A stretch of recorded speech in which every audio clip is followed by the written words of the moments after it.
اور بحیرہ روم کے کھانوں کا ایک اہم جزو ہے۔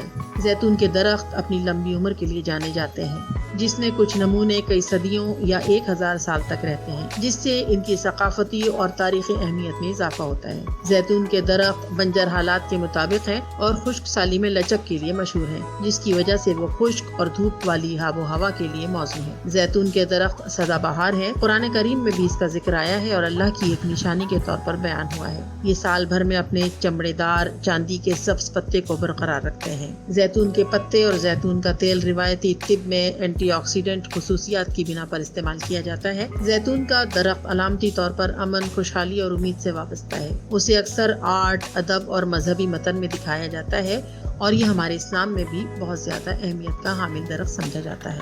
ابن ماجہ کی حدیث میں حضرت ابو ہریرہ سے مروی ہے کہ کائنات کے طبیب اعظم حضرت محمد مصطفیٰ صلی اللہ علیہ وآلہ وسلم نے فرمایا کہ زیتون کا تیل کھانے میں استعمال کرو اور اس کا تیل لگایا کرو۔ نمبر 14 پر ہے پانڈو۔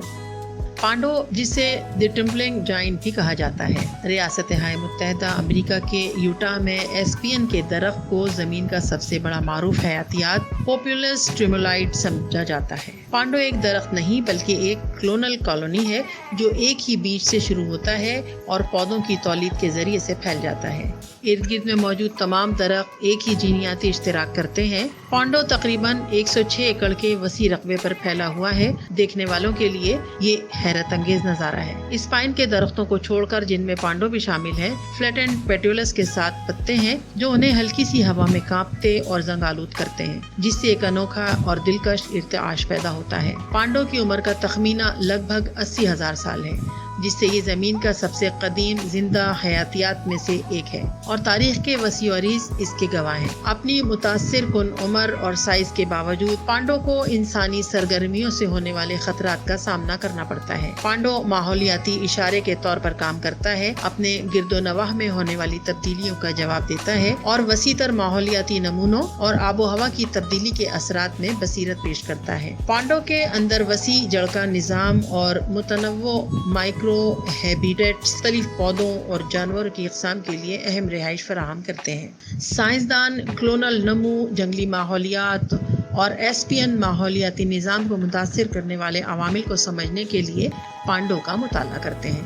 تحفظ کے اقدامات کا مقصد پانڈو اور اس کے آس پاس کے ماحولیاتی نظام کی حفاظت کرنا ہے، جو آئندہ نسلوں کے لیے اسے محفوظ رکھنے کی اہمیت کو اجاگر کرتا ہے۔ نمبر 15 پر باری ہے چیری بلاسم کی۔ چیری بلاسم اپنی حیرت انگیز خوبصورتی کے لیے مشہور ہے۔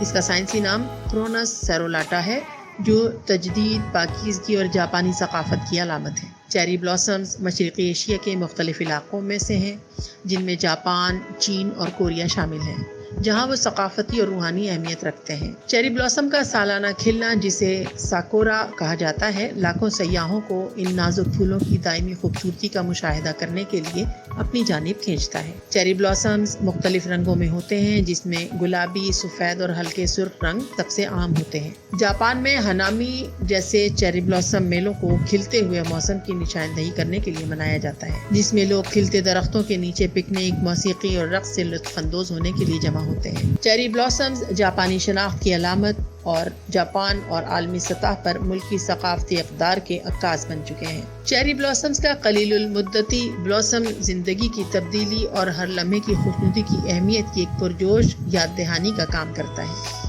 چیری بلاسمز کے درخت کے کچھ حصے روایتی دوا میں ان کی ممکنہ شفایابی کی خصوصیات کے لیے استعمال ہوتے رہے ہیں۔ چیری بلاسمز نے مختلف ثقافتوں کے لوگوں، متاثر کن آرٹ، ادب اور ثقافتی واقعات کے تخیل کو اپنی گرفت میں لے لیا ہے۔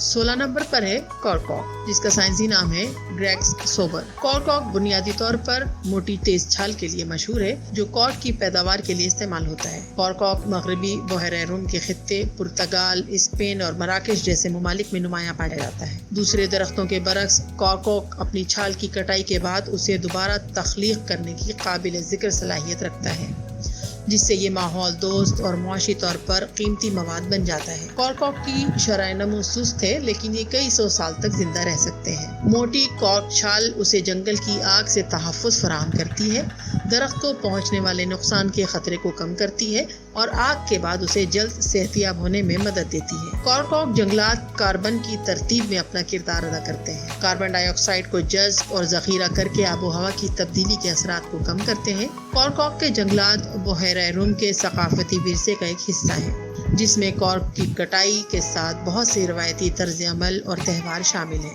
اگرچہ کارک اوکس کو ان کے کارک کے لیے کاشت کیا جاتا ہے، لیکن قدرتی کارک جنگلات کو زمین کے استعمال میں ہونے والی تبدیلیوں سے لاحق خطرات کا سامنا کرنا پڑتا ہے، جس سے ان کے تحفظ کی اہمیت اجاگر ہوتی ہے۔ نمبر 17 پر ہے کوئیور ٹری۔ کوئیور ٹری جنوبی افریقہ کا ایک مخصوص درخت ہے جو اپنی حیرت انگیز اور غیر معمولی ظاہری شکل کے لیے جانا جاتا ہے۔ نمو کے انداز میں کانٹے دار ہیں۔ کوئیور ٹری نمیبیا کے بنجر علاقوں میں ہے، جہاں یہ خشک پتھریلی مناظر میں پروان چڑھتا ہے۔